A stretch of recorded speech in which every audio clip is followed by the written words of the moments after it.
Assalamualaikum warahmatullahi wabarakatuh. My name is Tasya Sintiya. In here, I will explanation about word English. What is word English? The term word English refers to dissimilarities in English as it is used for various contexts around the world. Word English scholars identify variations about variations of English used in different sociolinguistic contexts, analyzing their history, background, function, and influence. Language develops to meet the needs of the people who use it. Because societies have diverse social needs and because this need can differ between cultures and geographies, there are many varieties of English. This includes American English, British English, Australian English, Canadian English, Indian English, and so on. Although there is no single way to produce new varieties of English, their development can generally be described as a process of adaptation. Certain groups of speakers use familiar variation of English and adapt the features of these variations to suit the needs of their social context. Okay, the next is history. A brief history about English. The spirit of English around the world was and continues to rapid and unpredictable.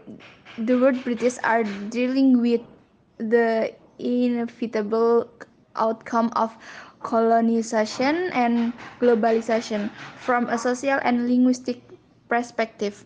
So, the English language emerged emerged because from history itself there has been a spirit during colonial times and globalization, and it happened accidentally and without being realized by the community.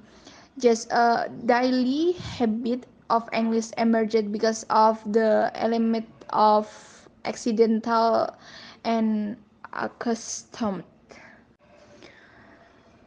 At about the same time, three scholars came up with a somewhat similar model, which aimed to characterize word English in one model conceptual set. Number one is the Tom MacArthur.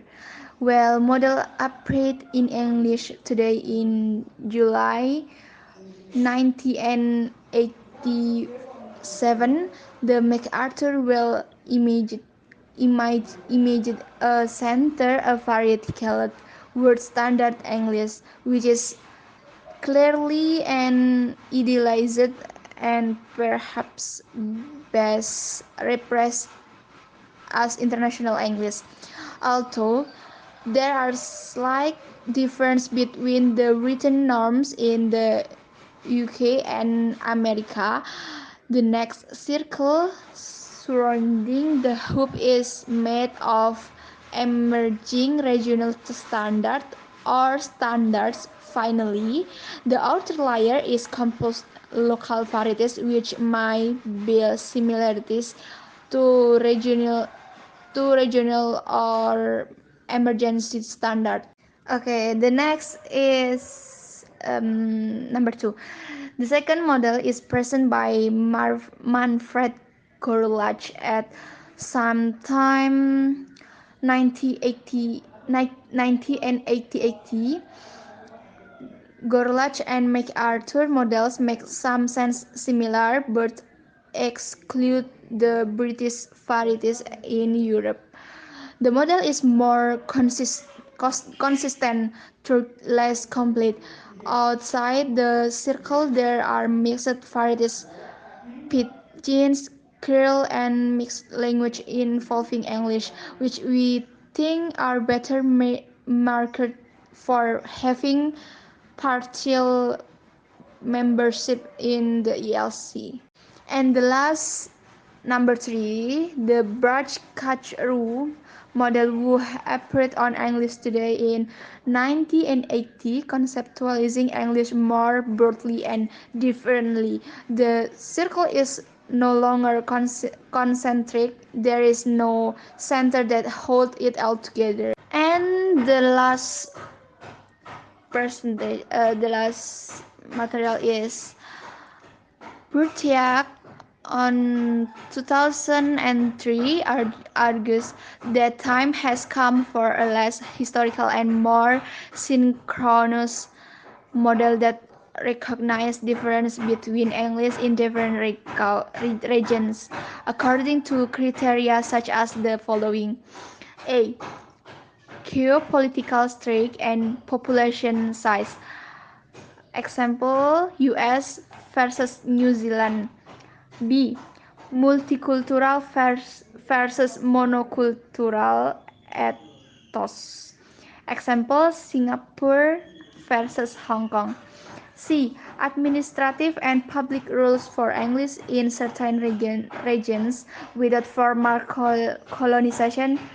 Example, the Sheikh Kingdom in the Middle East, such as Oman and Qatar, which were not colonies but the British protectorate. D. Internal differentiation. Example, two varieties of English in Panama, several types of English in South Africa, many socials in no variations such as Singapore English. And the last, variation in the details of linguistic competence with respect to factors such as speaking versus writing skills, understanding versus production, and so on. Okay, I think it's enough. Uh, Thank you for your nice attention, and the last and wassalamualaikum warahmatullahi wabarakatuh.